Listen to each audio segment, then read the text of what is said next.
So I just forgot to tell about another topic contained in our syllabus that was none other than uh, the the treaties involved with the expansion. The treaties involved with the British expansion. So there are some treaties which you should be knowing, because there is a chance that these treaties may come as 2 mark questions for you, because in the syllabus there is a title named the nature of British expansion in India, the methods and treaties. Okay, if you refer the syllabus which I have posted in the first days, um, you can see there is a topic, there is a title name of the British, the methods and treaties of the British conquest. So there are some treaties associated with each of these events. So I will now tell the name of the treaties, and you may just note it down, and I will add the treaties in this material itself, and will provide you the updated PowerPoints. Okay,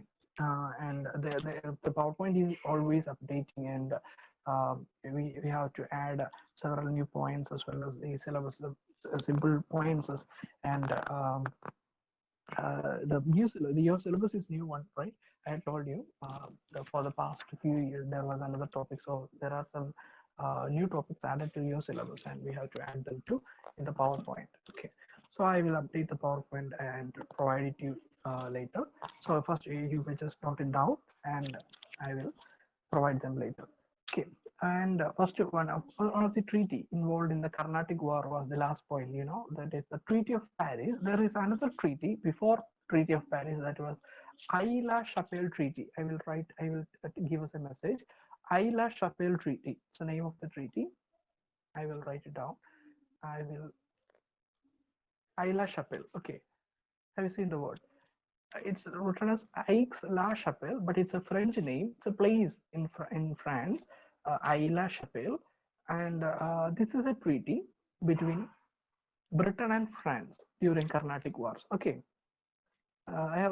we have seen that Carnatic War was actually a conflict between France and British, right, involving the Indian Nawab, the Nawab of Carnatic.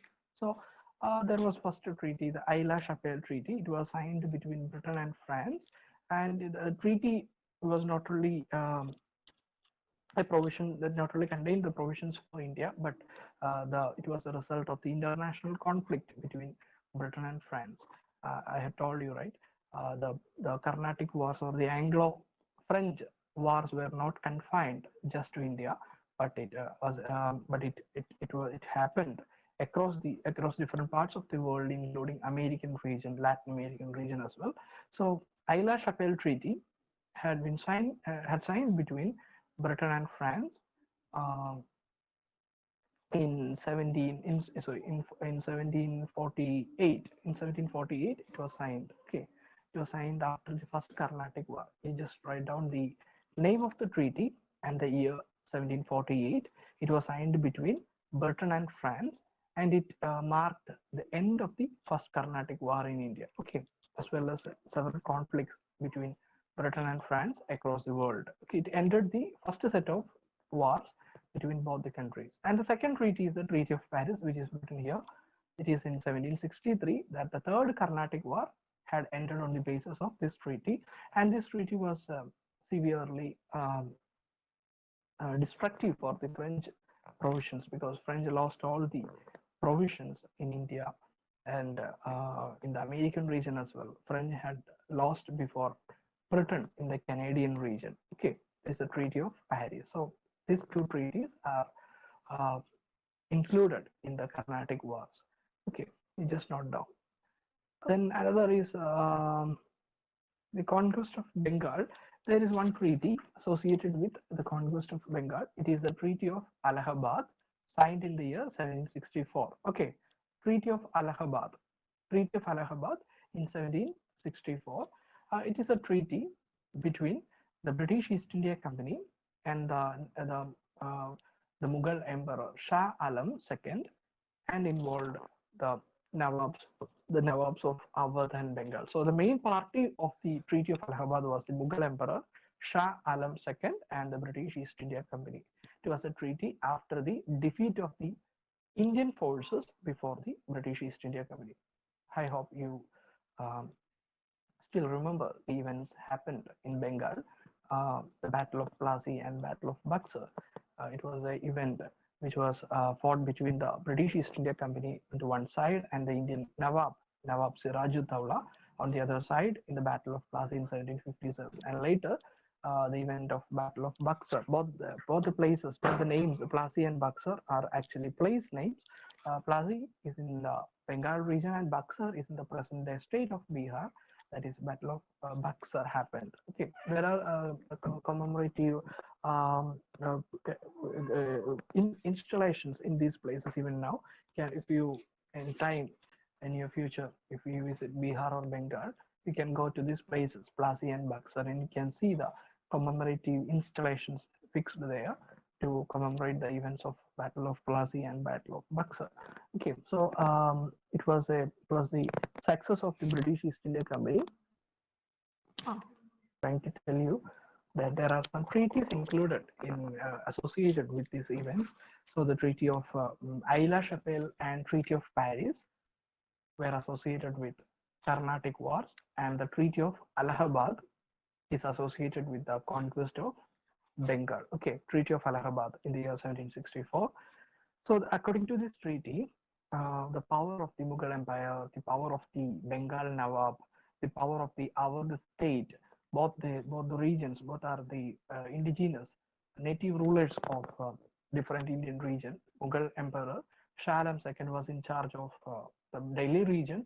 The Awadh Prince of uh, Shuja Daula was in charge of the state of Awadh, and the Nawab, um, who was from Bengal, that was Mir Ghasim. His name was Mir Ghasim, the Nawab, the contemporary Nawab of Bengal during the time of Battle of Buxar. So these three rulers of India, different regions of India, were forced to surrender their revenue rights, their political rights before the British East India Company after their defeat before the company. Okay, so that was the conditions written down under the Treaty of Allahabad of year 1764. So I have not written it there. So you just add the name of the treaty, Treaty of Allahabad, under the under this content. Okay, so you may write the content of this treaties. Okay, then Treaty of Madras. It was signed between the Mysore state, all the treaties, Treaty of Madras, Treaty of Mangalore, Treaty of Gajendragad, Treaty of Seringapatam, these are all the treaties associated with the Anglo-Mysore Wars or indirectly between the Mysore Kingdom and the British East India Company. Okay, the British East India Company had tried to uh, take control over the Mysore region and had involved in four wars in the series. Four Anglo-Mysore wars were there. First was in the year 1767 to 69, second 1780 to 84, and third in 1790 to 92, and last one 1790 to 99. By these four wars, Britain was able to destroy the power of the Mysore kingdom.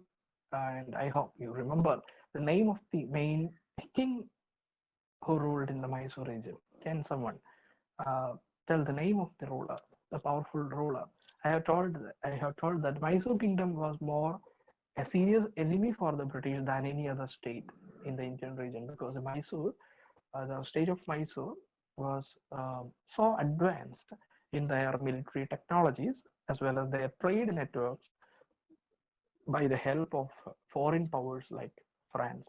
They had sought the support of the foreign powers like France and had tried to develop themselves at the state of Mysore, and they tried to counteract the British presence in India by making their own trade networks between different countries in the western region.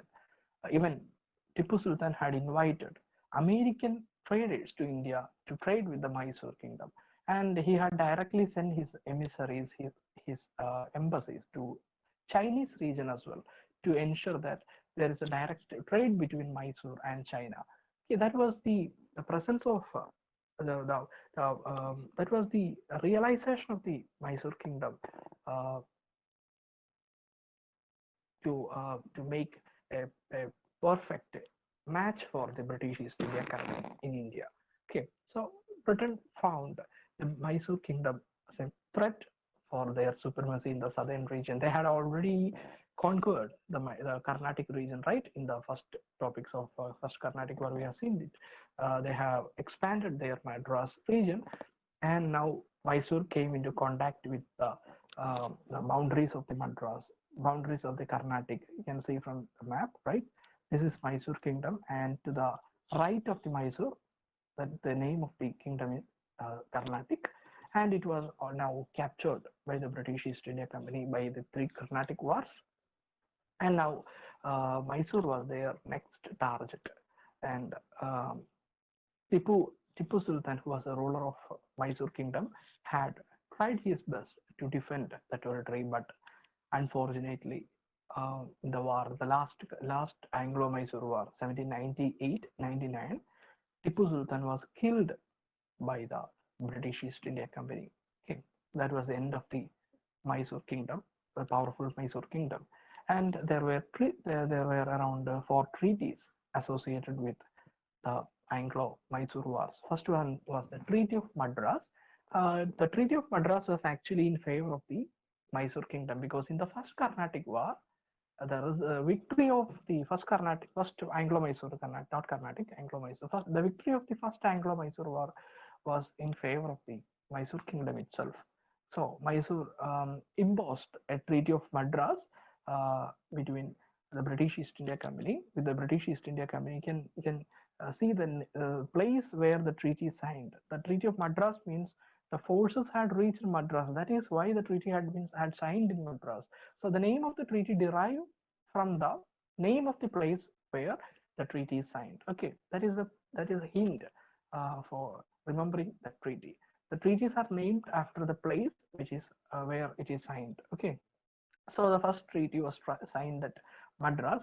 You can see that if a treaty was signed in a region outside particular state, that means that state had earned a victory in controlling the region of the enemy. Okay, so Mysore had reached Madras. That means Mysore had that much significance in that first Anglo-Mysore war. So the Mysore forces, the army of the Mysore, had defeated the British East India Company and reached up to Madras and had captured the region of Madras town from the British East India Company. But the Treaty of Madras was made in a way that both the British East India Company and the Mysore Kingdom had decided to uh, decided to restitute the lost provisions of each other. So Mysore had decided to give back Madras and other regions taken by the Mysore Kingdom, and in return, the British East India Company uh, had given back some of the regions captured from the Mysore, but mostly it was a position of British East India Company in a defeated mode that they had to sign. They were forced to sign the Treaty of Madras, and the treaty was little more favorable for the Mysore Kingdom. But all the treaties coming after the Treaty of Madras were were signed in the Mysore Kingdom, in several of the regions of Mysore Kingdom itself. That means the advancement of the British East India Company into the Mysore Kingdom. They had came inside, they had penetrated deep inside the Mysore Kingdom, and so the Treaty of Mangalore, the Treaty of Gajendragad, the Treaty of Seringapatanam. These were all the treaties associated with the next wars. For example, the Treaty of Mangalore was signed after the Second Anglo-Mysore War. The Treaty of Gajendragad and the Treaty of Seringapatanam during the Third Anglo-Mysore War. And there is no treaty after the last Anglo-Mysore War because the region was fully captured by the British East India Company, right? So these were all the treaties associated with the Anglo-Mysore War. So the question would be like in the 2 mark session, in the part A section, they may ask to write a paragraph on Treaty of Madras, Treaty of Mangalore, Treaty of Gajendragad, Treaty of Seringapatanam. You just make a common general statement that this is the treaty associated with uh, the British East India Company and the state of Madras, the state of Mysore, and this involved, except for the Treaty of Madras, the other treaties were aimed at the controlling the different regions of the Mysore kingdom by the British East India Company. Britain had captured different regions from the Mysore kingdom since the result of the war was favorable for the British East India Company. In the first war, but in the first Anglo-Mysore war, the position was favorable for the Mysore kingdom, but they had decided to give back the town of Madras to the British hands. That was a fault made by the Mysore kingdom. They should not have given the town of Madras back to the British East India Company. They should have captured the town of Madras, and should have controlled the British provisions from there. But unfortunately, or in an error in the judgment of the Mysore kingdom, they had given back the town of Madras by the Treaty of Madras. Okay, so in the next treaties, Britain had showed no sympathies to the Mysore kingdom. Uh, they had captured, they had extracted the maximum out of the Mysore kingdom through the Treaty of Mangalore, Treaty of Gajendragat, the Treaty of Seringapatanam or Seringapatanam. Okay, I hope you know the place named Mangalore or Mangalapuram. It is just north to the Kasaragod, the district of Kasaragod in Kerala. And Gajendragat is a place in the present day Karnataka, and Srirakapatanam is also a place in the present day Karnataka. Okay, so this is the treaties associated with the Anglo-Mysore War. Okay, so the next, there are some treaties involved between the Anglo-Maratha War as well. So the treaties are not mentioned here. So I I forgot to add it in a uniform manner because it was newly added in your syllabus. So I just forgot to add the topics in your PowerPoint presentation. So just write down the name of the treaty, and I will, or you can just hear the name of the treaties, and once I update it in the PowerPoint, you can study from it directly. And you have the spectrum, your material called spectrum, right? So you can also learn from that material as well. So the treaties associated with the Anglo-Maratha was where the Treaty of Salsette, the Treaty of Bassein, um, but these are the main treaties associated with the Anglo-Maratha War. Treaty of Salsette, Treaty of Bassein, and Treaty of Salsette. These treaties were signed between Maratha power, the state of Maratha, and the British East India Company. Both the treaties were exploitative in character. Both the treaties had tried to capture the places, the regions, the Salsette region, the Bassein region, which were in the present state of Maharashtra. It is some of the small towns near to the Bombay region. I can These places are still there in Bombay, near to Bombay. And if you in a time uh, go to Maharashtra and Bombay region, you can visit these places. These places are of significance, historically important, and you can visit these places as well. So the Treaty of Bassein and Treaty of Salsette were the two main treaties associated with the Anglo-Maratha War. And you just remember the name of the treaty, and it would be it would be safe if you learn the names of the treaty, and at least the names of the treaty and the associated events, so that you can write. You won't miss any marks in the A part section. That is Anglo-Maratha Treaty. So these are the treaties, there are several treaties associated with the annexations and conquest. I have revisited the topic. I have just gone again to this topic due to in order to stress you on the relevance of studying the treaties as well, because they are directly included in your syllabus. Okay, so other the first the title of your first module is like one of the title of your first module, one of the first title of your first module include the British conquest, the methods, and the treaties, like somewhat like which I have to hold now. You just go to your syllabus material and just find the name of the title, or how the words are coined in the title. You can see there are methods. We need to learn the methods of conquest, the treaties of the conquest. So now these are some other methods followed by the British East India Company to control the Indian region. Okay, there are four methods of conquest. First one was the direct annexation, which we have learned in the last topics. These are like the Anglo-Mysore War, the Anglo-Maratha War, Carnatic Wars, the conquest of Bengal, were all the methods of direct annexation. Okay, direct annexation means directly engaging in war in these native states and capturing the regions of the state and imposing them some treaties.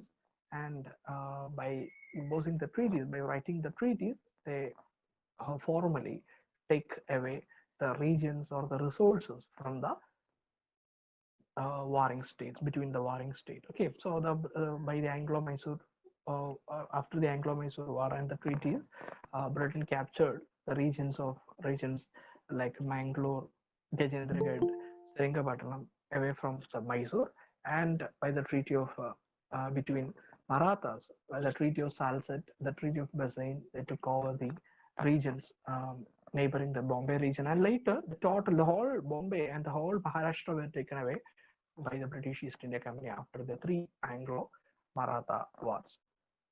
So this is the method of direct conquest. Okay, that is it is explained here in the left side. Three different methods were followed other than the direct conquest of territories. That is, the three methods are so other methods are subsidiary alliance system, doctrine of lapse, and ring of fence. We need to learn these three methods as well. What are the relevance of these methods, and what actually meant by these three types of conquest. First is subsidiary alliance system. Okay, subsidiary alliance system means it has been designed by Lord Wellesley. Lord Wellesley was one of the powerful British governors who came to India, and he was not only a military commander in India. He not only served as a governor in India, but was a great military commander who fought for the British in different parts of the world, and he reached India as well. And if you have seen the film Palshiraja, you could hear the name of Lord Wellesley uh, because it was Wellesley who fought against the region of Kozhikode region and who tried to control the Malabar region.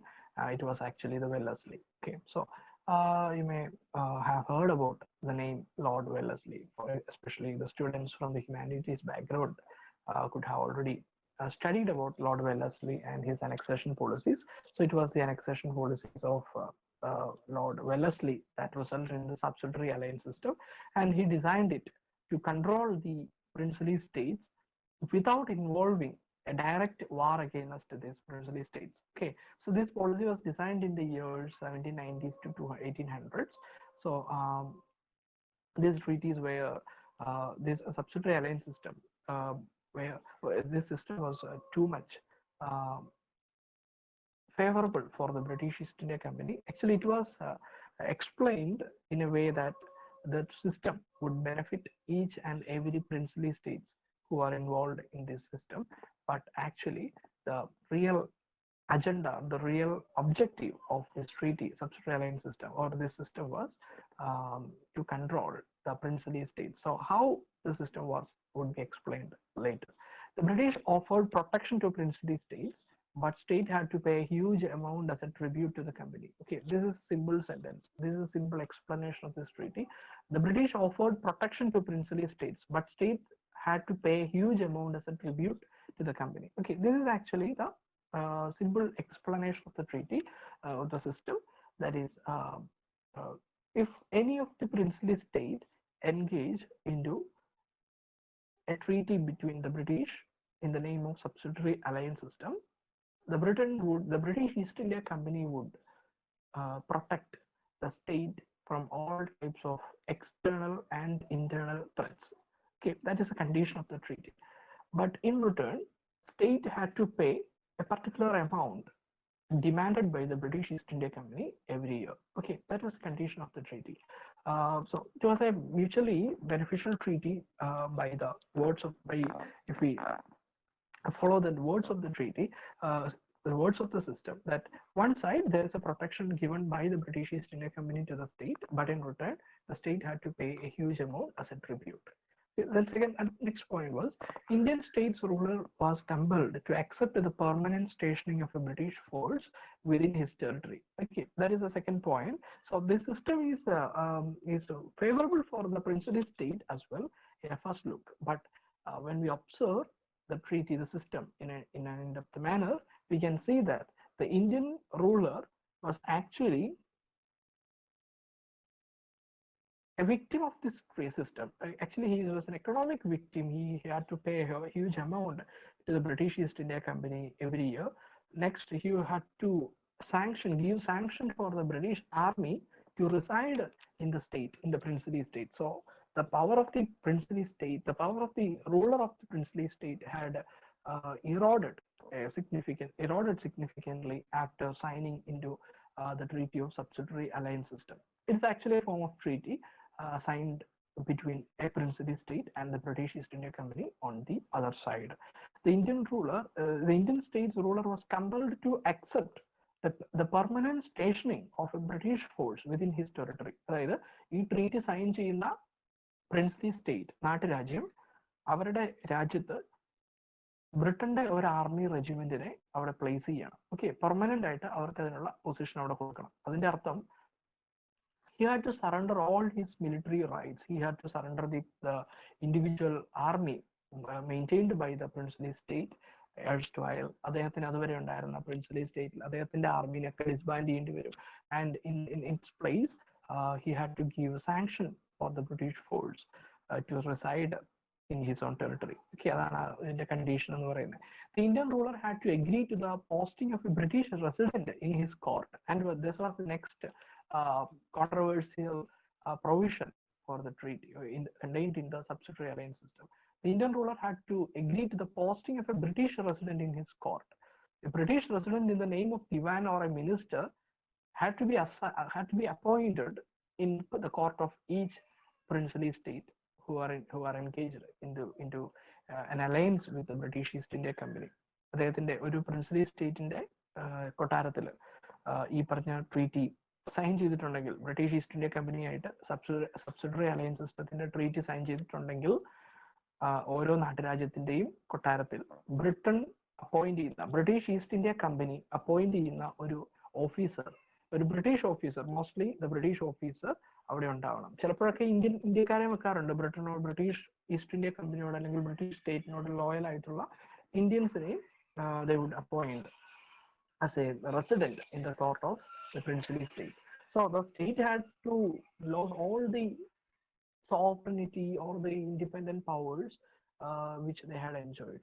So the question is, why the princely state now in this manner, or despite of having severe restrictions, severe conditions, why did these princely states engage into this subsidiary alliance system? Can someone answer the question? Despite of having severe form of restrictions, severe form of conditions, criteria, provisions, what may be the reason that compelled the princely states to sign the subsidiary alliance treaty with the British East India Company? Can someone answer the question? Question മനസ്സിലായോ?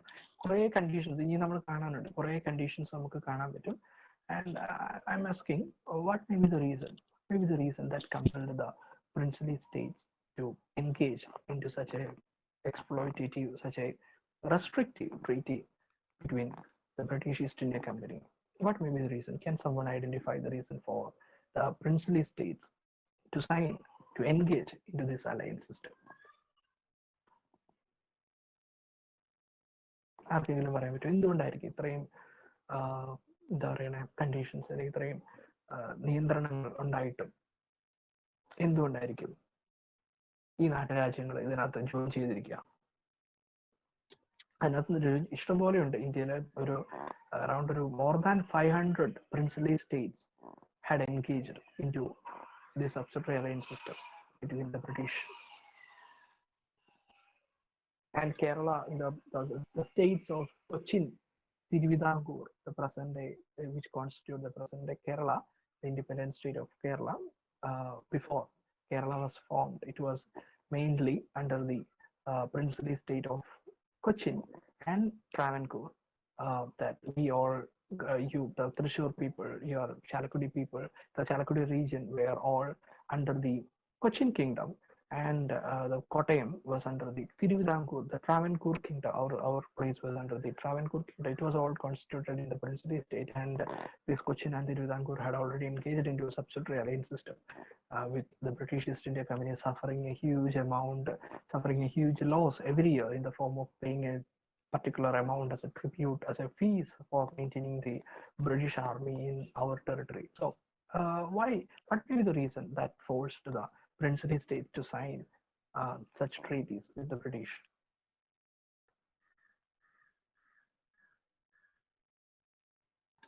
So maybe the Okay, reason could Orija. be Mm, when you sign the subsidiary alliance, mm, the ruler still has they still have their position in the court. So even though they'll be surrendering all their military rights and mm, their giving the acceptance mm, of their mm, stationing and everything in their country, they're still the mm, ruler. But if they mm, don't or if they don't accept mm, the subsidiary alliance, then chances are mm. the British East Indian Company will fully take over Ah, their. very good. Yeah, you got the point. It is correct. It is exactly what you have told. It is because of the fear of the British East India Company that the princely states had signed the treaty, because they feared of a possible complete conquest of the princely states. Sorry, my phone had misplaced in the phone hold. So they feared of a possible takeover of the British East India Company of the whole territory of the princely state. So they decided to bear the cost of British East India Company to station in their state in order to avoid the loss of the complete territory to the British East India Company. Very good, exactly. The second factor which favored the princely states to sign, which the second thing which forced the princely state to sign the treaty um, was the fear of the other countries. I have told no, there were severe divisions between the different princely states in India, and each and every princely states had been fighting against each other in the post-Mughal period. After the power of the Mughals had declined, the states had got disintegrated. The Bengal was in fight between Awadh and in Delhi, and the Mysore kingdom had a fight between Hyderabad and Marathas. So the princely states had been fighting against each other. So they also found the alliance with the British to safeguard their territories, even though they are forced to pay a significant amount as a portion. So, Orita, your point, what you have said is the main thing for the main factor for the British East India Company to sign the treaty, and this is also a factor because they also feared of a possible attack from their neighboring states. And another thing which compelled or which attracted the princely states to sign the treaty was fear of a possible internal conflict, internal division, internal uprising from the part of the people, common people. So the treaty offered a complete protection from any internal or external threats against the princely state or against the existence of the princely state. There are several instances of the mobilization from the part of the common people against their own rulers due to the severe form of exploitation, severe form of inefficiencies. There are evidences of people rising against the princely state. So they also thought of getting a protection from any such events in any future. So these are the three reasons which made the princely state to engage into an alliance between the British East India Company. So this is not a treaty of equal benefit for the sides, but it completely beneficial. It was completely, or in terms of economic or material angle, the treaty was completely in favor of the British East India Company because of the clause of giving a particular a fixed sum of amount to be paid to the British East India Company every year, and that sum was huge that several of the princely states were not able to pay that particular sum in particular years. And in that case, what was the solution? No, if you understand, that is the reason of the reason or the solution for such lack of payment is the ceding of the property, ceding of the territory to the British East India Company. Okay, if any princely state cannot afford to pay the amount in a particular year, they have to seize a particular portion of their land to the British East India Company. So British East India Company can directly take over the land and they could exploit the resources there. They could collect the revenue from that places and they could compensate for the payment of the amount which was due by the princely state. Okay, so this treaty, in any case, it was not in favor of the princely states, but it completely favored the position of the British in India. Okay, I hope you've understood the point. Why the reason for the princely states to sign engage into this alliance system. എന്തെങ്കിലും പുറത്തുനിന്നെങ്കിലും noise നിങ്ങൾക്ക് മൈക്കിൽ കൂടെ വരുന്നുണ്ട് കാരണം ഞങ്ങൾ വീടിന്റെ തൊട്ടടുത്ത് ഒരു working roofing work is going on in our neighboring house. So I fear can you get any external noises? Do you feel any such noises?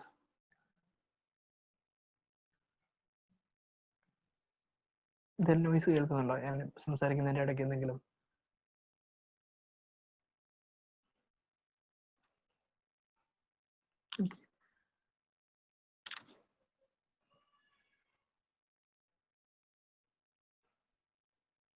എന്തെങ്കിലും കേൾക്കുന്നുണ്ടോ ഒന്ന് പറയുമോ എന്തെങ്കിലും നോയ്സ് കേൾക്കുന്നുണ്ടോ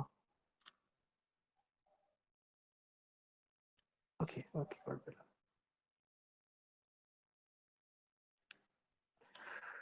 okay so the next point the state was to surrender its external relations to the care of the company. It was the next point. The external relations of the state would be would be decided by the British East India Company. So the British would try to instruct the princely state about whom to engage into talks or whom to be engaged in the trade between the state were all decided by the British East India Company. Okay, British East India, if any of the princely state came into contact with any of the foreign powers like France, the British East India Company would stop the princely state uh, from such engagements because it would affect the position of the British East India Company in that particular state. So the state had to surrender all their external relations or all their sovereign power before the British East India Company once they enter into this subsidiary alliance system. State was not to employ other Europeans in the internal affairs of the state. That was another point. No other Europeans should be employed in the state in the form of any officer, military commander, or any other foreign officers. There are traditions that the foreign officers would serve in a particular princely state. For example, in the case of Marathas, we can see the Angrias. I have told I had somewhere I have told you, na, Angrias, Kanhoji Angrias were the military commanders, actually Egyptian in origin. They served in the naval wing of the Maratha Empire, Maratha state.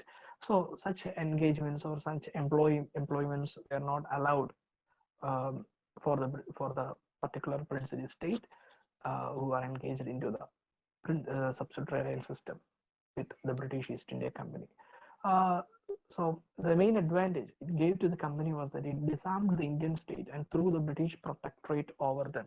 So once the princely state engage into this treaty, engage into the treaty with the British East India Company, they could easily disband their army, right?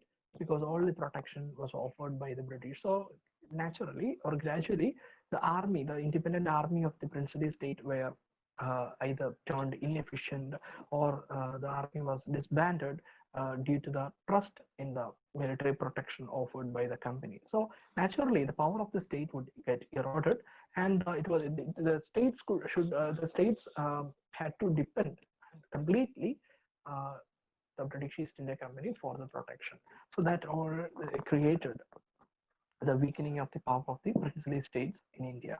So the next point was to it enabled the company to maintain a large standing army at the expense of the Indian princes. So that was the next advantage it provided to the British East India Company. Britain had to find the expenses of maintaining the army at the expense of the princely states because they had to pay a particular amount every year to station the British army in the particular princely state. So Britain could use that money to expand their army base. Britain could recruit more people to the British army, and they could control all the incidents. They could suppress the national movement in the later period. They could even suppress the movements from the part of peasants, tribal community, workers against the colonial rule. And in the case of the 1857 revolt, which was the peak of all uprisings against the British in the preceding period. It was a peak of all events, and even at the time of the revolt of 1857, Britain could mobilize a large army against the mutineers, against the revolters, and could suppress the revolt in a brutal way that the people engaged in the mutiny were brutally massacred, were brutally suppressed by the British army. So the power of the army to suppress any of the movement, any of the revolt in India was under the expense made by the princes in the form of the subsidiary alliance system. Okay, so it enlarged the power of the British in India. State was not to employ other Europeans in the internal affairs of the state. That I have already told. I think it's a repetition of the state, but in another form. It was to not to employ the state was not to employ the Europeans in the internal affairs of the state. States who accepted the system were Hyderabad. These are some of the examples I told you. Now more than 500 states had engaged into the subsidiary alliance system, but these are some of the main examples: Hyderabad, Travancore, Tanjore, Bonsle, Awadh, Jaipur, Sindh, etc. Hyderabad, there's a present the capital of the Telangana region. Travancore, our own region, and Tanjore, it's based on the Tamil Nadu, and Bonsle, it's in Maharashtra, Awadh in present-day Uttar Pradesh, Jaipur is in present-day Rajasthan, Sindh is in present-day Pakistan. Okay, so these are some of the examples of the uh, states who engaged into this subsidiary alliance system with the British East India Company. Okay, so if you need more information regarding this system, you just refer the Spectrum, the book I have, the PDF which I have shared with you in the Google Classroom. You may find more points, more good points, or more elaborated points of this topic. So I hope you all understood the basic concept of the subsidiary alliance system. How did it favor the British East India Company? How did it create it enlarge the power of the British in India?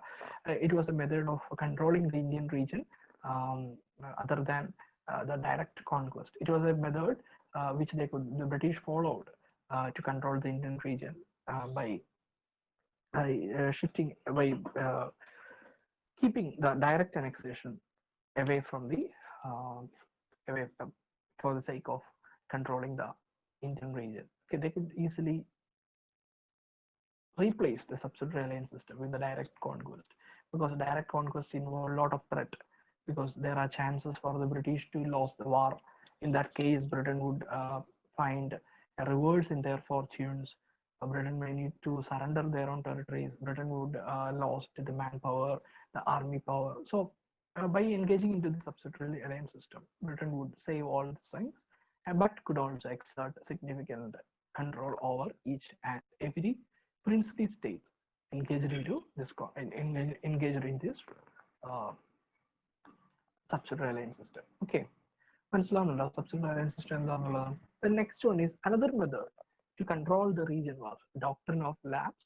It was designed. It was not actually firstly created by Lord Dalhousie, but it was officially propounded and officially used in a wider sense by Dalhousie. Lord Dalhousie was another Governor General in India during the time 1840s and 1850s. Actually, subsidiary alliance was one of the earliest method of controlling the region that was formulated in 1790s and 1800s, and doctrine of lapse was during 1840s and 1850s. See, the policy was propounded mainly by Lord Dalhousie. Stated that what is the essence of this treaty, essence of this system was if any princely state um, did not have a biological heir or a biological uh, son did not have a biological son for as getting into the throne of the princely state, that state would uh, directly go to the hands of the British East India Company. Okay, that means no adopted son would be allowed to become the next king after uh, the present uh, the reigning king has maybe he dying, or in any case he um, he just move away from the throne voluntarily, or in any case the adopted son would not be given sanction by the British East India Company to become the next king. That means only the biological son or the biological heir would be allowed to rule the state after a particular king dies, or a particular king move away from the power. Okay, that means that particular state would move directly to the hands of the British East India Company. Okay, the logic behind such a policy was none other than the most powerful entity present in India was none other than the British East India Company. So any of the state which could not be ruled by a biological heir would be ruled by the British East India Company for the betterment of the people. That was the logic they had articulated.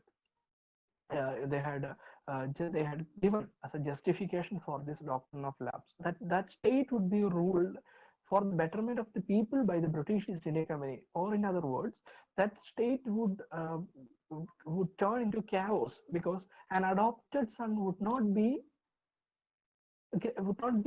accepted by all the people in the state. That means state would find more chaotic situations. State would find these intrigues against this particular ruler, and would engage into different conflicts of power against the aspiring candidates for the rulership. So in order to avoid all such situations, all such chaotic situations, it would be better if that state would go under the hands of the British East India Company directly. So that was the logic behind the doctrine of lapse. But the real ambition, the real motive of such policy would be, can easily assume, to take the maximum control of the maximum regions of India directly under their hands. So this is also a method other than the direct annexation. So Britain could, without the help of any war, without losing any territory, without losing any without involving any cost of military, they could directly control each princely state which does not have a biological heir. So that state would permanently go to the control of the British East India Company. Okay, for that Britain had divided the states into three categories. First one, states who were not tributary of the company or subordinate states. States created by the company. Britain categorized the total states into three categories. There are more than 1,000 princely states existed in India. So Britain had categorized these states into three categories. First one, states who were not tributary of the company. That means the states who were not at all significant, not at all relevant. All the states who were relevant, or all the states which had significant population, significant resources in that country, were directly or indirectly came into contact with the British East India Company. So these are the first categories of states which are less relevant, or some states which are in the peripheral regions, or in the deep inside the towns, or sorry, not deep inside the towns, deep far from the towns, or such states are not which is not at all interested by the British East India Company. Such states are spared from the doctrine of lapse policy. Second category is a state under the British East India Company, like the subsidiary alliance state, that is a subordinate state. Third one is the category states created by the British East India Company, especially after engaging into a direct conflict. For example, after the wars of Mysore, after the Anglo-Mysore War, Britain had created a small princely state of Mysore under Wadayar dynasty, in place of the large Mysore state under Tipu Sultan. Britain had created a small Mysore state in the name of Wadayar dynasty to to give to make an impression that Britain had actually did not take the power of the ruler away with the British, just to make an impression, just to justify, just to put some, just to make an eyewash for the other princely states that Britain had decided just to make some states out of the war after the war. Just in the name of the state, not all power, not all territories were given to the new state, but just a small town or just a small area. Where, for example, in the case of Mysore, it was less like a village. The total power of the Mysore state was just the region of just the spread of a village area. And even the king, new king appointed by the British after the Anglo-Mysore War, their king with an age of 14 years, and his name is Krishna Devaraya. The British East India Company appointed Krishna Devaraya as the new Mysore kingdom, Mysore king. But the region, the title are all just like only a namesake in nature. And that person, that king, was taken, was sent to British, to UK, United Kingdom, to pursue his higher studies. So actually, that place was also controlled by the British East India Company. So that is the category under the third wing, that is states created by the company, the mere form of simple small states. So Dalhousie explained that the states under category 2 and 3 had no rights for transfer of power to non-biological heir without the permission of the British East India Company. So they can adopt, they can give the power to the adopted son, but only with the permission of the British East India Company. But naturally, the permissions would not be given by the British East India Company. For example, there were 35. There is a statistics called. There is statistics saying around 35 requests were made during the time of Lord Dalhousie for transferring the power to the adopted sons, but only the permission were given to 13 cases only. Okay, out of 35 requests, only 30 cases were permitted by the British East India Company to transfer the power to the non-biological heir. Other cases, the states were taken away by the British East India Company. So that was one of the reasons for the princely states, some of the princely states, to engage into the revolt of 1857, which was fought against the British East India Company. So the best example was Rani Lakshmi Bai of Jhansi region, Jhansi Rani. Okay, you may have heard about the title, the name, the heroic name, Jhansi Rani. She was a ruler of Jhansi region, and she tried to make her adopted son to be the next ruler of the Jhansi region, but British East India Company did not give the permission for the Rani to appoint his adopted son to the throne of the Jhansi. So she had involved into conflict with the British East India Company at a later stage. Similarly, in the case, there are some states which are I have mentioned in the last point. Satara is in Maharashtra. Sambalpur, the present-day state of Rajasthan. Jhansi, the present-day state of Madhya Pradesh. Nagpur, the region of Maharashtra.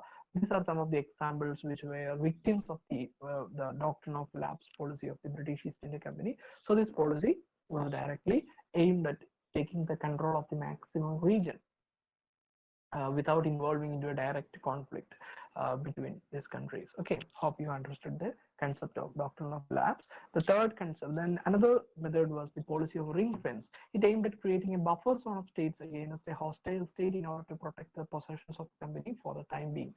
Finally, the hostile states would be forced to surrender before the company later. Okay, this is a method. It's a military tactic actually. The military tactic in the name. If any of the princely state is hostile towards the British East India Company, or it's having an enmity or opposition to the British East India Company, Britain would first create a buffer state, a ring of states who are in favor of the British against this particular hostile state. Okay, അതായത് ഒരു സ്റ്റേറ്റിന് ബ്രിട്ടീഷുമായിട്ടൊരു ശത്രുത ഉണ്ടെന്ന് തോന്നിയാൽ അതിന് ചുറ്റുമുള്ള സ്റ്റേറ്റ്സിനെ ബ്രിട്ടന്റെ കൺട്രോളിലാക്കും, either through direct annexation or through doctrine or through the subsidiary alliance system. Britain would take the control of the neighboring state or the surrounding state of that particular hostile region, and that hostile state would finally fell under the hands of the British, because they will get no French, or they will get no alliance between any other princely state, because all the princely states surrounding that particular state would be under the control of the British East India Company.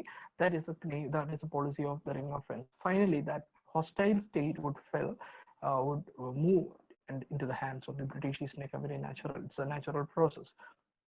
So this policy of ring fence was another military tactic or another diplomatic method which the British East India Company used to uh, take control of the maximum regions in the Indian subcontinent. So by the time when India gets independence, that is in the year 1947, um, around 65 to 70% of the total geographical region were under the hands of the British East India Company, and only just a portion of 25 to 30% of the region was under any of the princely state, and the rest of the subcontinent was under the hands of the British East India Company. So Britain had tried each and every method, had tried every method to take the control of India with the objective to uh, extract the maximum resources out of the Indian subcontinent.